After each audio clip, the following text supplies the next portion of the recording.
Alright, so after UFC 311, what is possibly next for every fighter that was on the main card?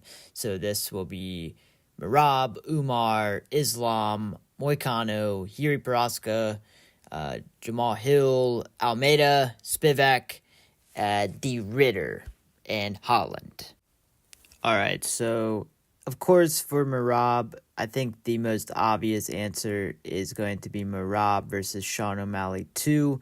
I know this is probably unfortunate for a lot of you guys to hear. Obviously it's not for certain yet, but I'm almost certain of this. It just makes the most sense from the UFC's perspective, from a business perspective, right? Money perspective. This is probably what's going to happen because there is an argument floating around that O'Malley won 3 rounds. I believe 1, 3, and 5. So it's probably going to be MERAB versus Sean O'Malley 2. Or it's going to be Sean O'Malley versus Petr Yan for a rematch while MERAB heals, and then whoever wins that could potentially be the next title challenger, but I do think it's going to end up being MERAB versus Sean O'Malley 2. And then, excuse me, we're going to end up seeing Umar versus Petr Yan for the next title contender spot. So Umar versus Petr Yan will be the next fight for Umar. And I'm very excited to see that fight. Umar versus Petr Yan will be an extremely exciting fight.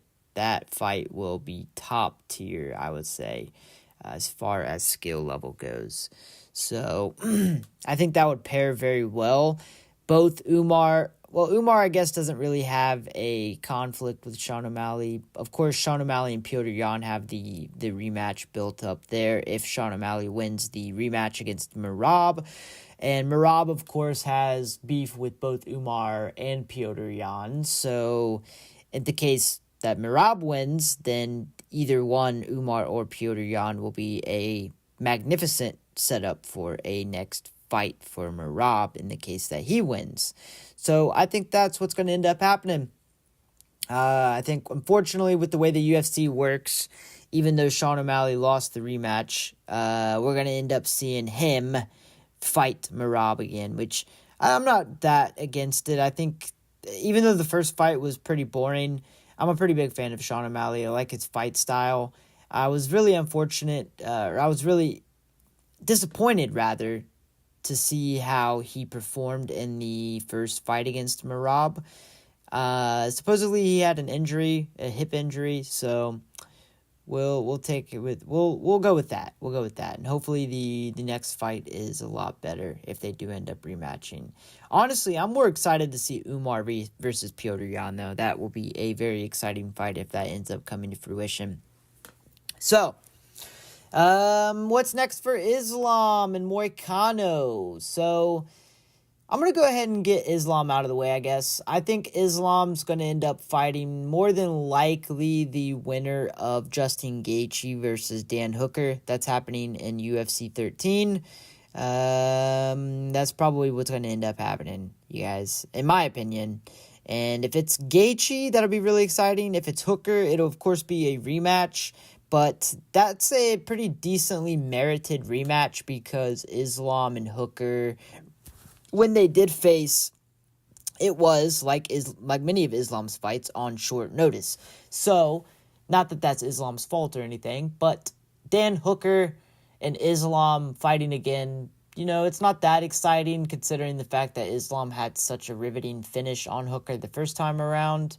Nonetheless, it'll still be an exciting fight if Gaethje and if Hooker beats Gaethje and Hooker fights for the title. If not, Islam could potentially face Topuria, and I'm not opposed to that by any means. In fact, I would much prefer Islam to face Topuria.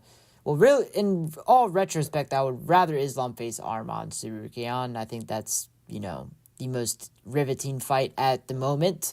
But, nonetheless, Topuria is probably the most riveting, but Arman is the most challenging, maybe. I think Lee is probably the most challenging, but Arman is the rightful contender.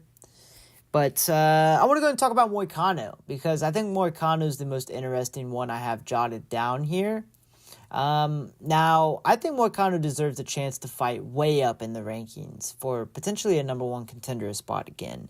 I think one more fight for Moicano, one more win, and he deserves a rematch, a proper rematch, with proper training and proper preparation, because obviously 1 day notice is no way to fight for a championship.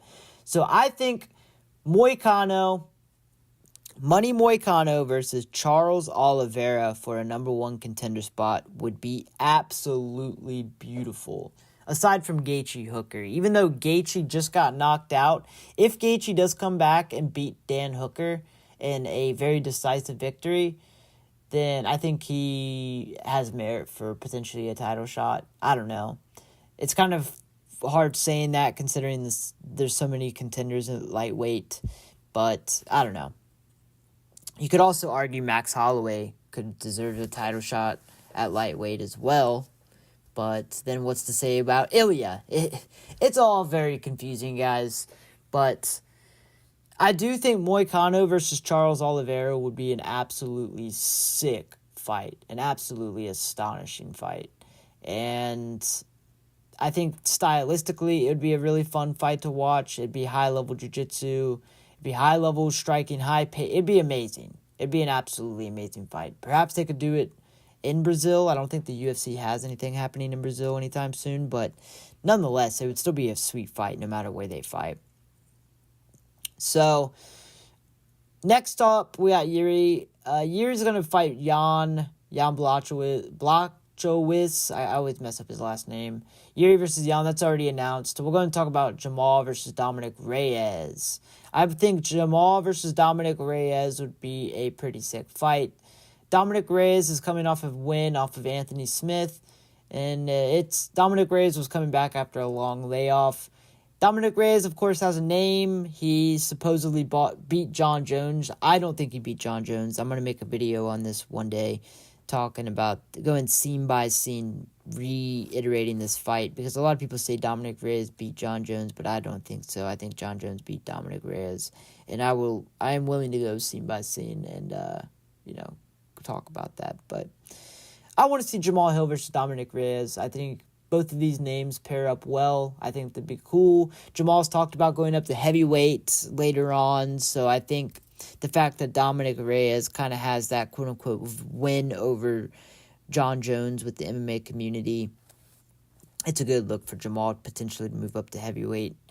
And I think stylistically it would be a really sick matchup to Jamal Hill versus Dominick Reyes.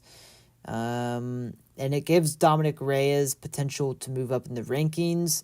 And I do think Jamal would come in as a pretty heavy favorite, maybe like a 150 or something like that. I think Jamal would come in as a favorite just because he's a champion and, kind of has, even though he's lost a lot, he still has a little bit more momentum. He's fought a lot more often.